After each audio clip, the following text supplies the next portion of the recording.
Hey guys, it's Lee from Glamp Ride and Thrive, and I'm standing here at the National RV Training Academy in front of the Big Red Schoolhouse. I just completed 5 weeks of the technical training school, and also I just completed 2 weeks of the inspector course. And I'm here to tell you the good, the bad, and the ugly. So stay tuned. Hey, what's up, guys?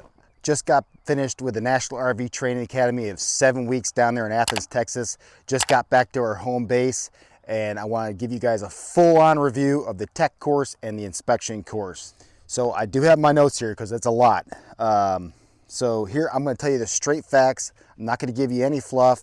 I want you to decide for yourself if it's going to be worth it. That way you can make an informed decision. Okay, so the first thing that you're going to do when you arrive at the National RV Training Academy is that first week is going to be fundamentals. And if you want to see a review on the fundamentals, I'll link that up here in the corner. I did a full-on review of that as well. But this is about the tech course and the inspection course. Now, that first week is 70 to 80 people in the fundamentals course. Once you get done with that fundamentals course, you move on to 4 weeks of the technician course. That's if you decide to keep going. You can quit after the fundamentals course. But you won't become a certified tech unless you take the 4 weeks additional technician course. Okay, moving on to the first week. Over the next 4 weeks, each course is going to be like each week is going to be like a mini course. The first week, I attended the Absorption refrigerator course. Now, they only teach absorption refrigerators in this course. Now, they've been around for a long time, and what they're putting in RVs now is 12-volt refrigerators and residential refrigerators. Yes, you can still get some absorption refrigerators in them, but they're kind of phasing those out, and even the instructor will tell you that they're phasing those out. But that's the only thing that you learn in the refrigerator class is absorption refrigerators, Dometic and Norcold refrigerators. They don't teach you 12-volt, they don't teach you residential. So you're gonna have to make your own decision there whether or not you think it's worth it or not, because they are phasing them out, and I feel like they should have been teaching 12-volt and residential refrigerators, just my opinion. But the instructor was very knowledgeable. I think he said he had like 20 or 30 years of experience teaching refrigerators. So he knew his stuff. And by the time you got done with a refrigerator class, you could take it apart an entire Dometic, an entire Norcold refrigerator, put it all back together, and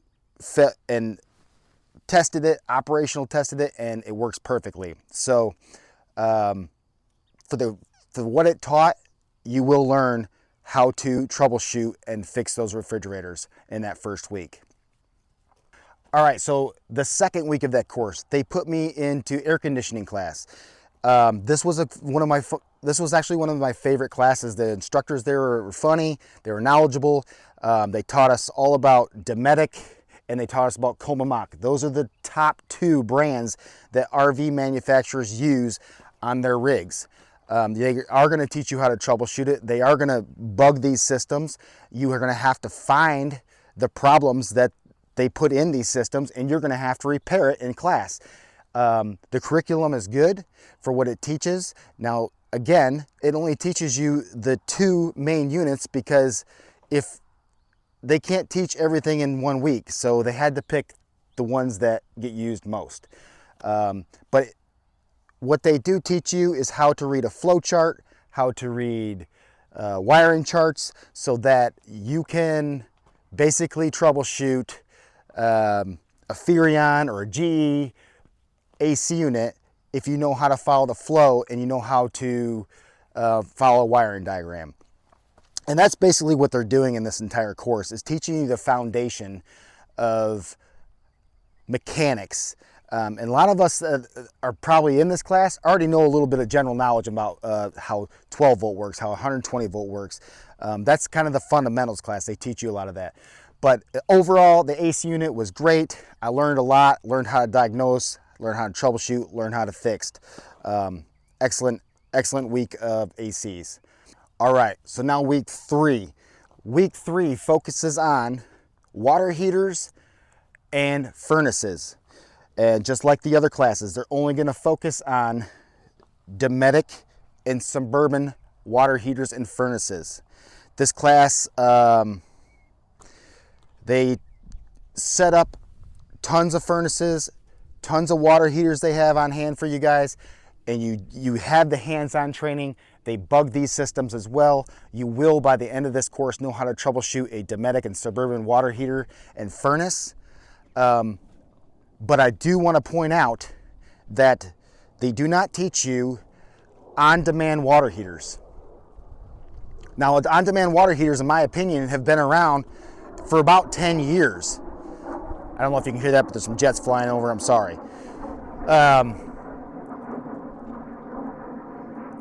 On-demand water heaters have been around for about 10 years. I don't know why they're not teaching us on-demand water heaters. I feel like kind of the entire course teaches old curriculum, going back to the absorption refrigerators, and not teaching on-demand water heaters, not teaching 12-volt refrigerators. But for this week, you will know how to diagnose and repair water heaters and furnaces. Those are what the majority of the RV manufacturers use, so it makes sense for them to teach the majority, since, again, only 1 week. And that wraps up week 3. All right, moving on to week 4. Week 4, we went over exteriors of the RV.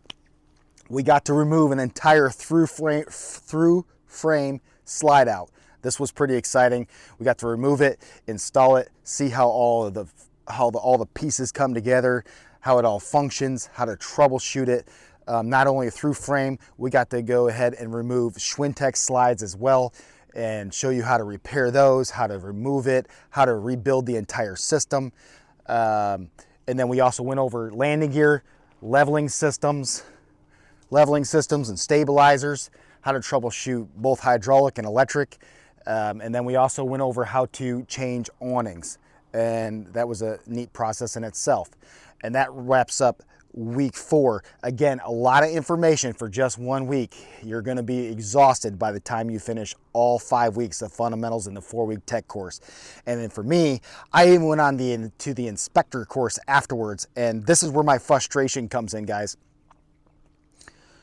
Nothing to do with the instructor. Instructor was great, but the curriculum was terrible. What I want you to do is, I'm going to put here on the screen, this is a picture of the course description off the National RV Training Academy's website as of April 2025. Read that thoroughly and then come back to this review. Now, after reading that, you would expect you would learn how to inspect an RV, no pun intended. You don't learn how to inspect an RV. Barely. You learn how to use home gauge software, which is software for home inspectors that's been modified for RV technicians, and there's still a lot of bugs with it. The entire 2 weeks we used this home gauge software, all of us trying to figure out how to use it, and they basically teach you how to use this home gauge software so that you can put out great looking reports. Now, to me, what's more important than great looking reports? I think the most important part is letting the customer know what's good and bad about their RV. Not, does the report look good? So in my opinion, the instructors do not, there's only one instructor, and they have 2 TAs, which kind of walk around and help you out as well. But you go in groups of 5, and there's 20 in the class, and they send you out to inspect your own RV, or one of the guys in your class RV, you buddy up with them, all 5 of you, and they give you this sheet that says, look at the sealant, look at the tire, look at the DOT date on the tire, look at the tire tread, all of that. But there's no instructor there going line by line telling you what to look at. So you don't know if it's good or bad, because they're not telling you, hey, you need to look for this because this is bad, or you need to look for that because this is good. They don't do that. They'll come around every hour or 2 and ask if you have any questions, but by then you already forgot, because you're already on step 35, and the question you had was from step 2 on this sheet, and nobody knows. Everybody's like, oh, I don't know what to do. Do you know what to do? No, I don't know what to do. It's basically a software class, and I highly, highly suggest you don't take it. I plan to take the inspector course again when they fix the curriculum. because I want to do a full review on it again and see if it's actually gotten any better. But I'm only going to do that if they offer it to me for free, because I already paid for a full course that I didn't get any, that they didn't finish the objective like they said they were going to teach us. They taught us home gauge software and not how to inspect an RV. Now I feel like I'm just rambling on. So you take it however you want to take this and make an informed decision yourself. But if you guys like this content, please like, subscribe. I'm going to be putting out as many videos as I can, teaching you and showing you how to fix things on your rigs, because that's what this channel is going to be about, is showing you the things that break and how to fix them. And I love helping people out. I love giving advice. Stay tuned. There will be more videos. They might not be weekly. They're probably going to be monthly or bi-monthly, but I promise I'll get some good information out there to you guys. And keep on wrenching.